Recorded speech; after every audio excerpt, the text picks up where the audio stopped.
কৃষ্ণ মানৱ জীৱনৰ গুৰুকুলৰ শিৰোমণি জগতগুৰু শ্ৰীমন্ত শংকৰদেৱৰ আৰ্হিৰে সমস্ত জগত আৰু সমস্ত অসমৰ আজি শ্ৰী শ্ৰী জন্মাষ্টমীৰ উপলক্ষে সেই আৰ্হিৰে বেলেগুৰি প্ৰাথমিক শাখাই দিনজোৰা কাৰ্যসূচী আজি অনুষ্ঠিত কৰা হৈছে।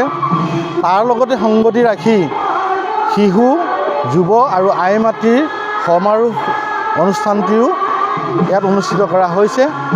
যুৱসকলৰ শিশুসকলৰ আৰু আই মাতৃসকলৰ কবিতা আবৃত্তি বক্তৃতা আৰু সাংস্কৃতিক শাখাৰ দিহানামৰ প্ৰতিযোগিতাসমূহ চলি আছে।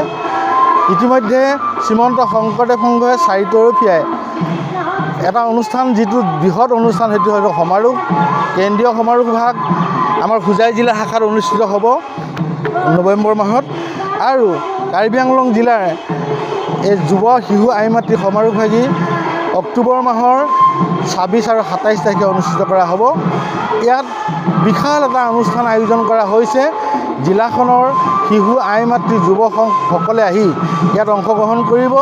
লগতে কেন্দ্ৰীয় সেৱা বাহিনীৰ সাধাৰণ পৰিষদ আৰু শিশু আই মাতৃ কল্যাণ সমিতিৰ সাধাৰণ পৰিষদ অনুষ্ঠিত কৰা হ'ব।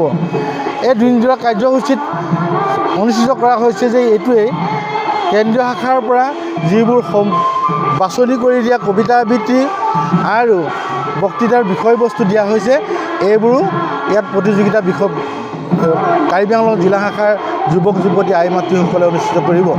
ইতিমধ্যে বেলেগুৰি প্ৰাথমিক শাখাই আজিৰ পৰা গতানুগতিক্ৰমে আমাৰ আখৰা চলি থাকিব আৰু প্ৰশিক্ষণ দি থকা হ'ব, যাতে অহা 26 আৰু 27 জিলাৰ যিখন সমাৰোহ, সেই সমাৰোহত আমাৰ গৃহস্থী দল হিচাপে ইয়াত জয়যুক্ত কৰাৰ এটা আশংকা প্ৰকাশ কৰিছে। তাৰ কাৰণে হয়তো কৰ্মশালাখন আমি আজিৰ পৰা প্ৰস্তুতি লৈছোঁ। কৃষ্ণ।